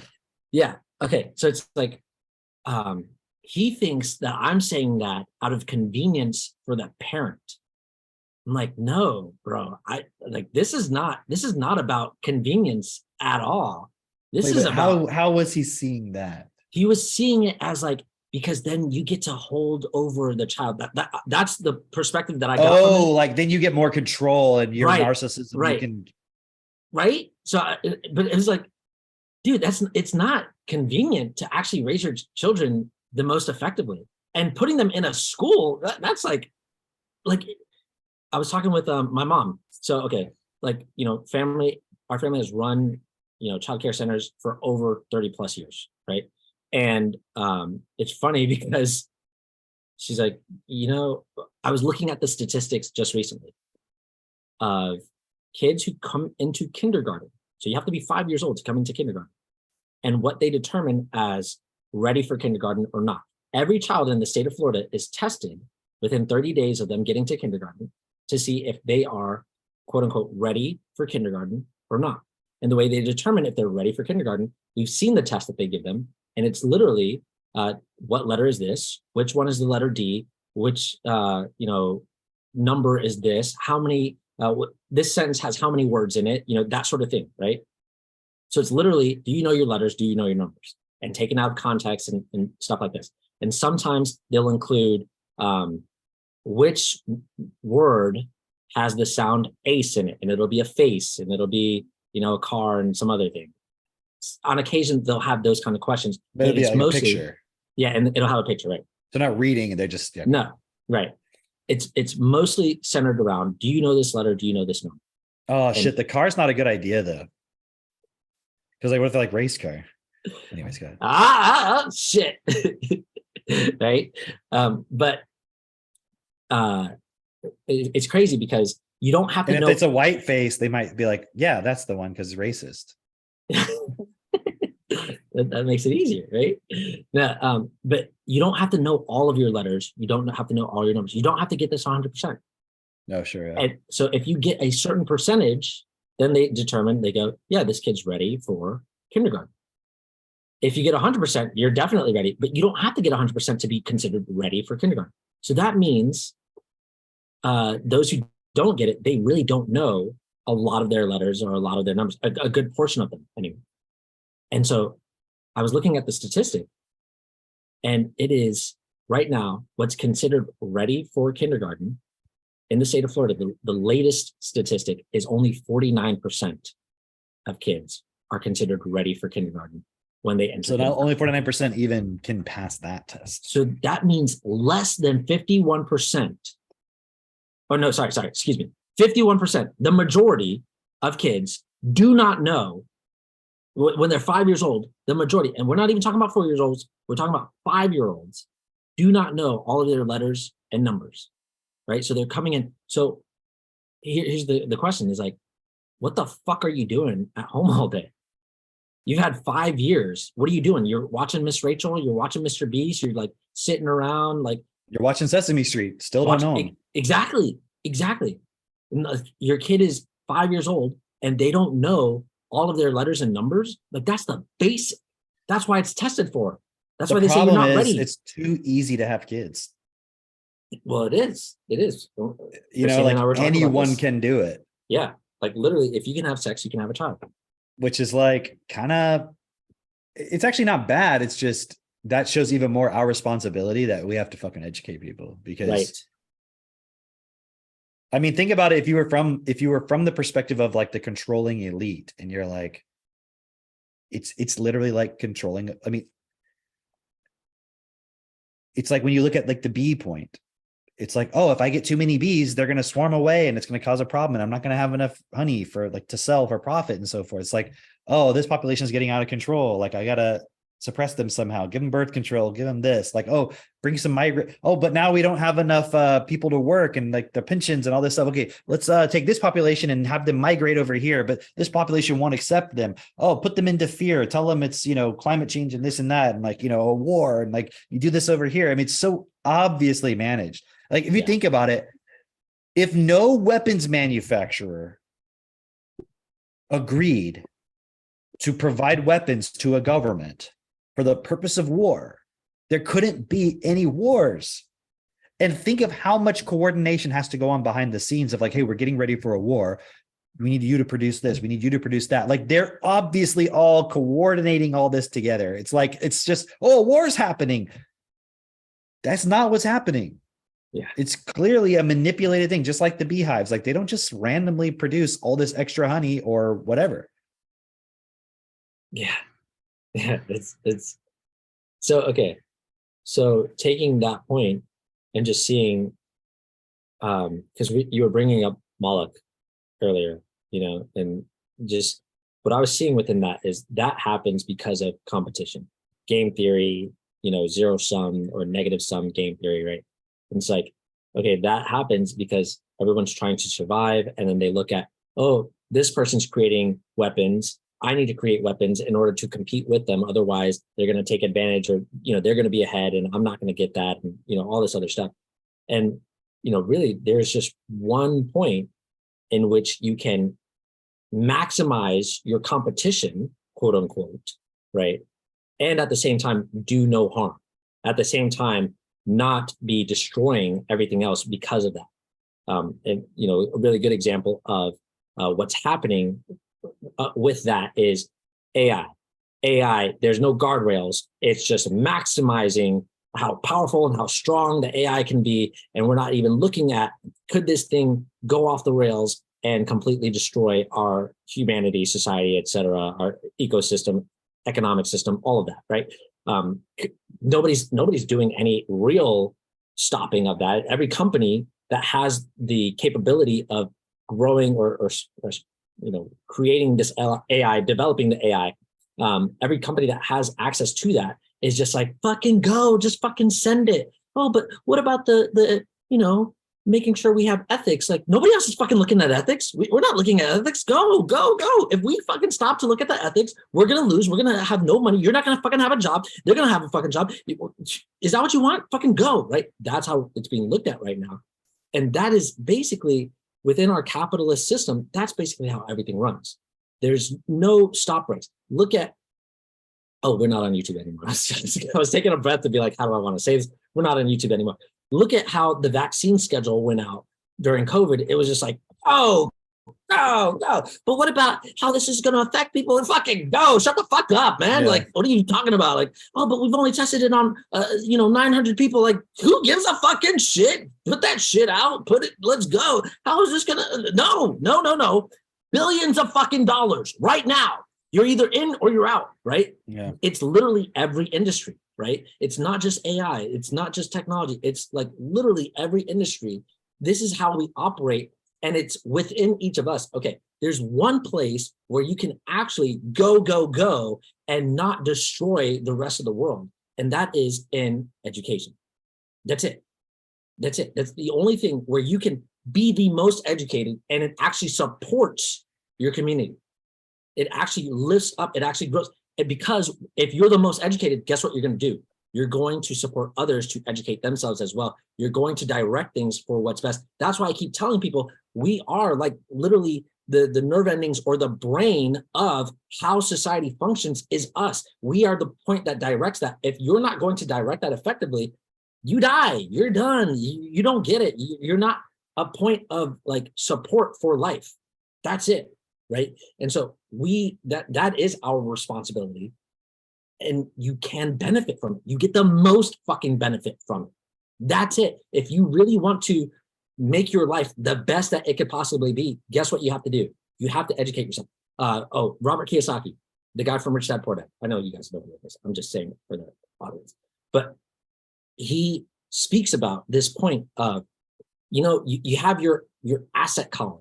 You want to build your assets because your assets are what's going to bring you money back. How do most people look at assets? Well, you could have a real estate could be an asset. If you've got somebody living there and they're paying for you, if you got an apartment building or something like that, having a business could be an asset because it's making money and it's paying you, and a business that you don't have to necessarily work in all day long. That could be an asset. Or having stocks could be an asset, or commodities or crypto or some shit like that. He's like, here's the thing though. I don't do the stocks and the commodities and the crypto because that sort of asset is there's very low barrier to entry with those types of assets, which means you can get in really quickly, you can get out really quickly. But guess what? When you have a business, that's not the case. When you have real estate, that's not the case. You are in it. You need to figure shit out. You need to educate yourself actually to take responsibility. And that is a real asset where you have to develop yourself. You get more out of that. It produces more for you. It's more stable in the long run because you know what you're doing, and you can turn that into other things as well. If it's just like, oh, I paid money for this investment and then I'm going to get out really quick. It's like, you're not developing at all. You're never going to get anywhere, right? And so even those who are super wealthy, it's like they've developed themselves to a point where it's like the money that they do spend on shit like that, on commodities like that, that's like throwaway money anyway. It's not money that they're expecting to necessarily do anything with. It's just like, I was going to pay this in taxes anyway. If I take a loss on it, it's the same thing as if I paid it in taxes. If I win on it, cool, like great, whatever, who cares? I might as well take the risk because it's going out either way, right? And I guess I'm bringing all that point up because even the wealthy people know, or at least the people who are telling you get wealthy are telling you need to educate yourself and be as educated as possible. This is how you make a difference just in your own life. But also, this is how we make a difference for the world. It is actually an education, and it's not just consuming information. That's not education. That's how a lot of people will look at education. That is not education. Education is actually developing your understanding, developing your vocabulary, expanding your vocabulary so that you can understand more and put more pieces together and go, oh, yes, I see now how I was looking at this thing. I see how this is connected to that thing over here, and being able to put all these pieces together so that we can create the best environment, create the best effect, create the best world, because it is not just a quote unquote optimizing process, which is interesting because the people who would have any sort of pushback or resistance to what we're saying as far as creating a world that's best, they often will use the word optimize, right? And it's like, you don't fucking get it. You don't understand. Like, you're looking at optimize and you're thinking like, oh yeah, we're just going to optimize this stuff and over here. And it's like, but that's what actually leads to ultimate destruction. It actually leads, like, school system is optimized, quote unquote, for, creating some form of what they call education. How people will have like the point of like, well, no person can know the outcome of every decision that they have and possibly do what's best, for everybody involved. But it's like only looking at it as one person. Yeah. Instead of, if everyone had an equally effective education and you didn't understand something, wouldn't you be able to get feedback from all the other people? Yeah. Like, hey, I'm considering doing this. Before I go down that path, what's the feedback? Oh, well, you should consider this. You should consider this. You should consider this. And imagine like that was life. Yeah. Actually getting feedback and like, okay, cool. Before, like, instead of going like, hey, we're developing this AI, or we're thinking about developing it, let's get some feedback first.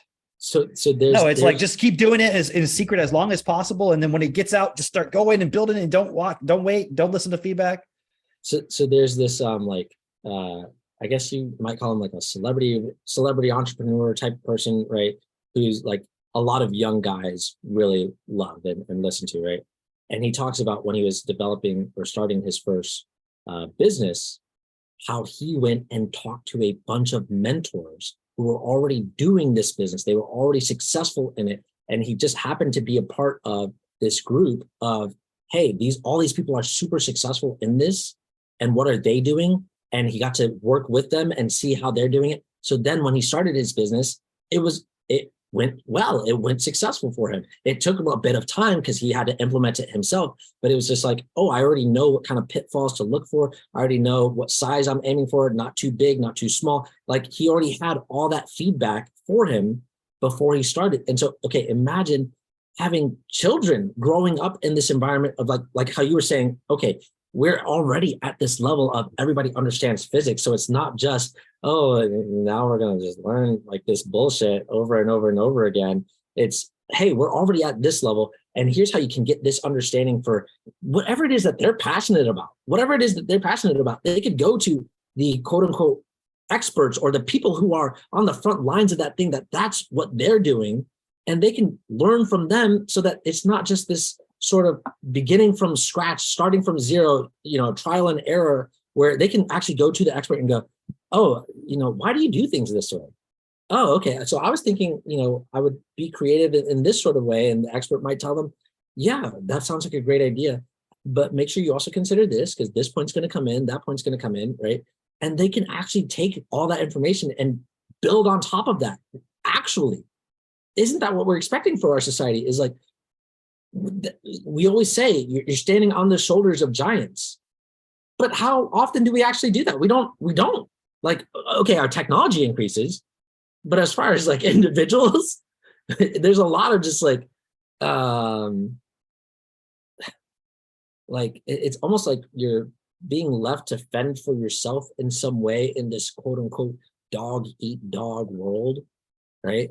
But you're not actually being supported. Here's a point that I want to bring in with all this. It's that parents sometimes will consider on the surface level being there for their kids. And to a lot of parents, that could mean a lot of different things, right? And I just want to put some clarification on this. They'll talk about like being there for their kids as in not spanking them or not putting them in timeout and things like that, that is better than a lot of parents have done in the past, right? And so that is a step forward, right? But then it's like, okay, but you're still putting them in school, meaning you're not giving them an effective education as well. Yeah, but even people who don't put their kids in school, you're still teaching them like Jesus is your savior and shit. Right. Like you're not explaining to them how things actually work. And then even beyond that, you're not utilizing Technotutor yet, potentially, depending on who you are, to make sure that the words are integrated effectively, because that's really the key. It's not just about the knowledge that you teach them. It's about giving them the capacity to learn effectively and not diminish, right? And also that point that people have about why utopia it never can work is because it's always somebody tries to control.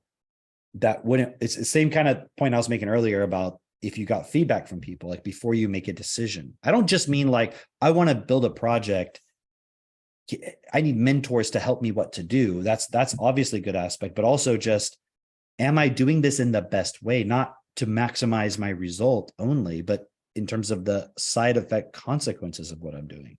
Yeah. Do you see what I'm saying? Like, yeah. Like, for example, if you're like a woman and you're like, I want to divorce my husband and leave him, and I have a kid.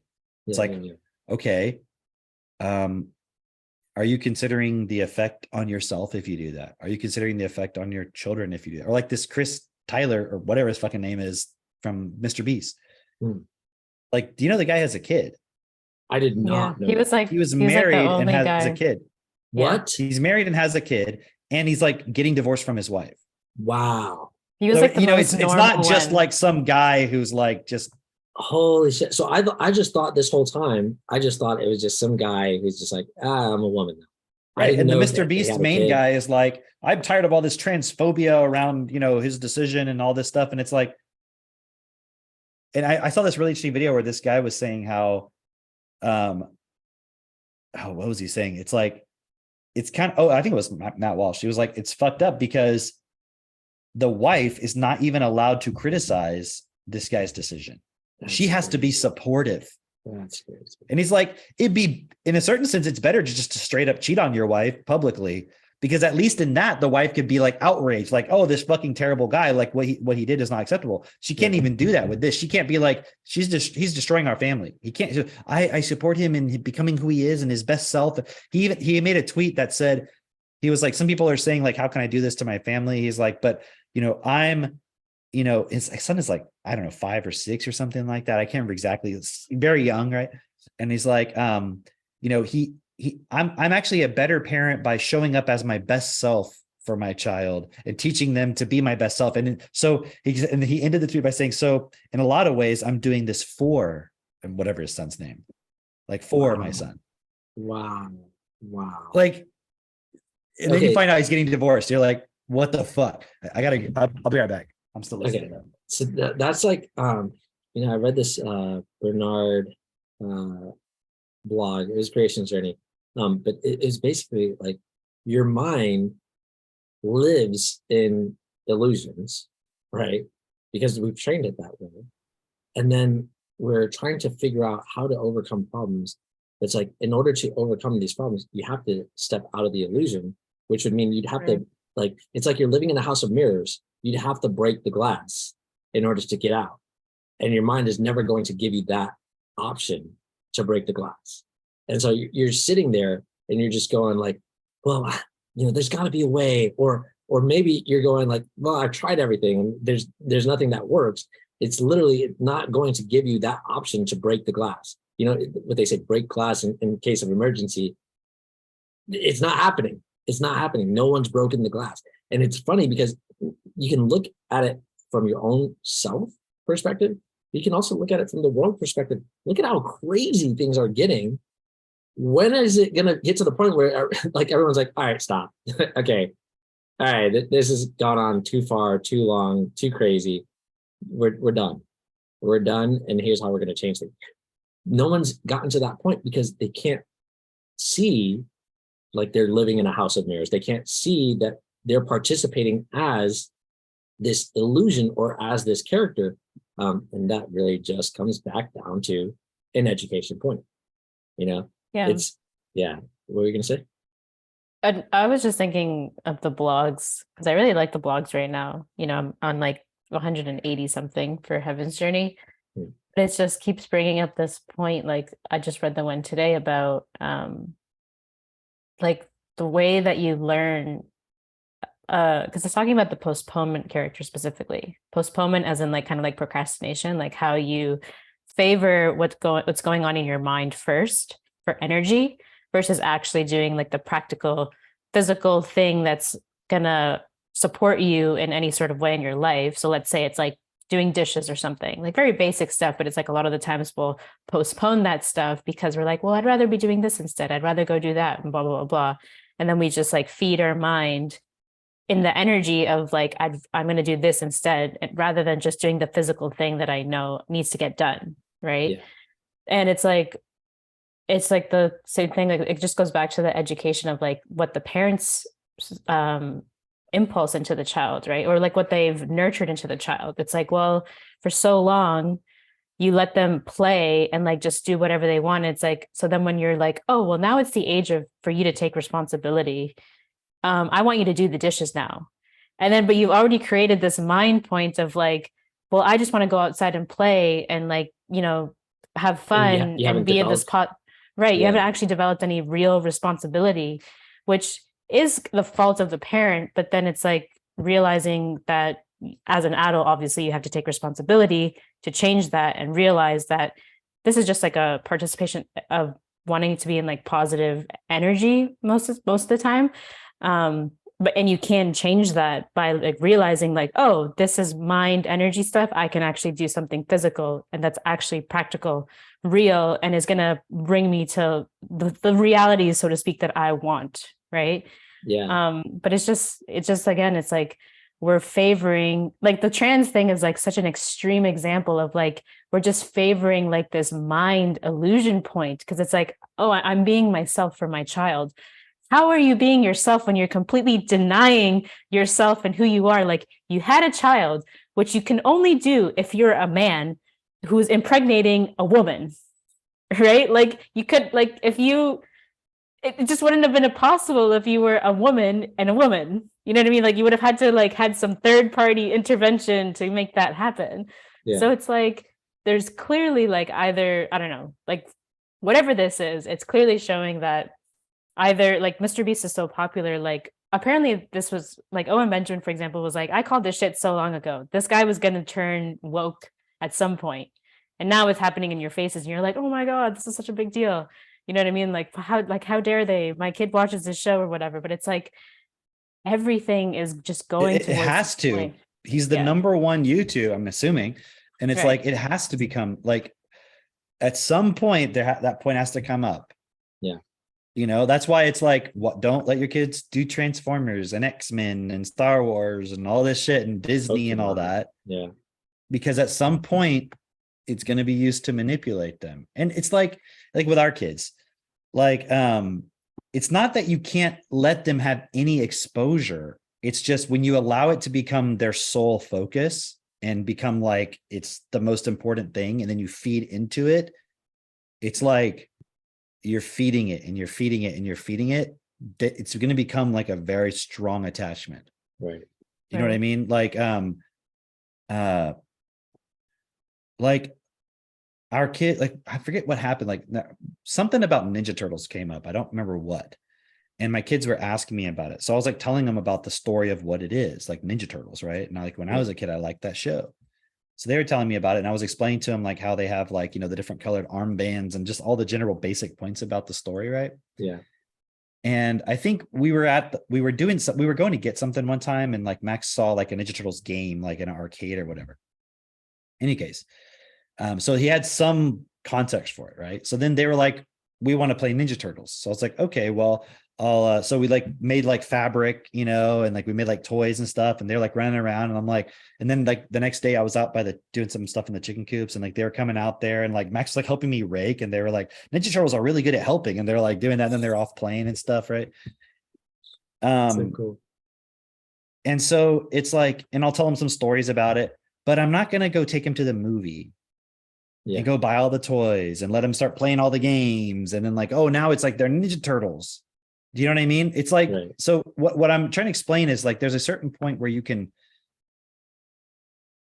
have a point of balance. And so when the point comes up, if you immediately are like, just take it away, like, nope, don't look at that, you're going to create the opposite point. Right. So it's not about having fear about it, you know, but at the same time, it's not abusing the point. Does that make sense? And if somebody were like, well, I'm not going to do any exposure to Ninja Turtles, that would be a fine. But what I've noticed is with our kids, whenever the exposure's already happened, if we just play it out a little bit, and then eventually they'll be like, okay, cool, we got to play that and experience it, but now we can move on to something else. That happens with a lot of points. Like there was one point where Max went to, there was some farm that they went to pick something up, and there was a book that the kids there had, because they had kids, and it was like a Disney book about like Frozen. I think that's what it was. And he read it while he was there. And then he's like talking about Frozen, and he wanted to be that. I think the character's called Elsa. Yeah. And he was like talking about her for like 3 or 4 days, a week, whatever. Right. Yeah. But we didn't go, oh, he really likes Elsa. Let's watch the movie. Let's get all the books, everything. Because that would have obviously, you see what I mean? Like continuing to impulse. So what I explained to the kids is, hey, we can play Ninja Turtles. Right. Well, can we watch the movie? It's like, no, I'm not going to impulse you right now at the age you're at with that, because that is going to be a lot more specific impulse. So I'm like very open with them, explain to them my thought process about it. Yeah. Does that make sense? Right. Yeah, it makes perfect sense. It literally says that in the blog, actually, like the lack of clarification and explanation from the parent is what then causes the child to like not I even understand like the point of, hey, like now it's time to do this thing that I need you to do before you go play. It's like, well, they just tell them like, I need you to go do this thing. And it's like this huge, like, you're in trouble now if you don't do what I tell you to do. But there's no actual explanation of like, no, like, you know, this is you. I'm teaching you now how to take responsibility. You know what I mean? Like, it's like, that is totally missed. It's like, I'm just going to put this fear point in you and you better do what I say. And then now you're really fucked in your mind because you're like, well, I'm going to get in trouble if I don't do this thing, but I want to go play. You know what I mean? Like, it's so messed up, but that's the point that people are missing is the explanation. Someone was saying at our clubhouse how effective communication is physical. Effective communication is physical. And they're giving the example of, a child is like reaching for milk on the top shelf and it falls and, milk is spilled everywhere. The parent comes in and they're like, the parent could either yell at their child and be like, clean this up or go to your room or whatever. Or the parent can come in and say, oh, okay, cool. This is an opportunity. Let's clean this up. What happened? Get some explanation. And then also explain to the child, like, well, when we make a mess, we clean it up. Here's what that looks like. And then they're helping and they're doing a physical act. And then the child is learning, oh, okay, this is, it's okay. It's okay to make a mistake and then clean up after yourself and all of that. Versus like being told you're bad or, you did something wrong, you're in trouble, go to your room, whatever. And then they're ruminating the point over and over. And that creates the mind point. And it creates that memory that's then stuck with the child into the future where they're like, I don't want to try things because I'm bad, and like, then somebody else was bringing up how they gave a child like, here we have Publix, right? We have fried chicken from Publix, which is the best thing. Next time you come visit, we'll make sure you get some. But they said Drake, I have my own chickens. but are they fried? Next time you come visit, you should come and help me slaughter them and then we'll fry them up. How about that? Okay, fair enough. All right. I'm down for that. But anyway, so they gave this child, some fried chicken, the box of fried chicken, and the child dropped it. And then they said, oh, I'm so sorry, so sorry, so sorry. And they picked up the chicken and they said, maybe you should hold on to it because I can't be trusted. And this child's like 5 or 6 years old. And it's like, where does that thought come from? Like, clearly that was not a thought that like, the child just had on their own. The child was given that thought from like a previous experience where they did something similar, And so it's just having that understanding that effective communication is a physical act. It is a physical act. You are doing something physical. You are creating something physical within the other person as well. But then you're also going to have to move your body. Like there's going to be consequences in the physical regardless, one way or the other, right? And the consequence is either going to be like it's the thing that you want and it's effective, or it's the thing that you don't want and it's you're spending all this time in your mind, and you can have all these imaginations in your mind, but there's still going to be a physical consequence of you're not getting what you want out of life, and so you're living in your mind. Yeah, well said. Do you guys want to leave it at that for today? I think so. I think that's pretty good. Hey, so just a reminder, if you're coming to the event, fucking tell your friends about it. If you're not coming to the event, why not? Like, tell your friends so they can come and tell your friends so they can come. And I guess we'll not see you there, loser. I guess we'll see your friends there. Right. But no, come. We'll have a great time. We're already having a pretty good time already. But okay, it'll be even more fun. I want us to do like some kind of sushi dinner, lunch, something or other. I know that we have the event planned, but then obviously we're going to be there from Tuesday to Tuesday, so we'll be there outside of the event also. We can. Christine can get some veggie sushi, but you and I can get the real deal. No, but okay, you just don't want to eat raw fish, right? Yeah. But a lot of sushi places they'll have chicken. We don't like the texture of chicken Like and sushi. chicken and sushi? It's Like in a not roll? It's not a good texture. Like as a roll, no. Like I remember when Katie was pregnant, we would sometimes go for sushi, and she would get like buffalo chicken rolls. It just depends on the place. There'd be places that have like a chicken, they'll have like a chicken, like a cooked chicken thing on there. Yeah. Maybe Not we a just raw haven't gone to the right place. No. I know it wasn't. It's just we've tried like a tempura chicken one time. We were in Houston. Yeah, What? yeah. We just tried a tempura chicken roll one time, and it was like not good. Yeah, Just didn't taste right. But yeah, but the shrimp tempura, shrimp stuff is good, right? They make, and then the veggie rolls, obviously. But We'll find something. I'm down for the sushi outing. All 'cause right. There's plenty of other things. One time we went to this place. I think it was in Longview, which is not too far from here. It was pretty good, and they had. It was one of the fish egg sushis, and I don't remember which one, like which type of fish egg, but it had a raw quail egg on top. Oh, nice. And she warned me. She was like, because I ordered it, and she was like, "Oh, that by the way, that one, like, do you like raw egg?" And I'm like, Yeah. She's like, because it comes with a raw egg. She's like, a lot of people don't realize that when they get it because it didn't say on there that it has it on there. And I was like, yeah, I'll try it. I'm like, that's kind of weird, but dude, it was so good. I'm It was sure. like, it was hard to describe like why it would be good. Like I was like looking at it, I'm like, okay, well, I'll just try it. You know, I'm not gonna be afraid. You know, because like you'd think it would just taste weird or whatever, but it was like it made it so good. Were the fish eggs orange? I don't remember. I don't Okay. remember because I usually get like a bunch of them, like the big ones, the big fat ones, and the little Yeah, tiny yeah, yeah. ones. But this, because they had all of that, but like this specific one, whatever it was, I think it was the flying fish one. Okay. I think so. But it had that raw, just like the yolk on there, and it Yeah, was yeah, it yeah. made it so good. I was like surprised. So, anyways, I haven't been to another place that has that specifically.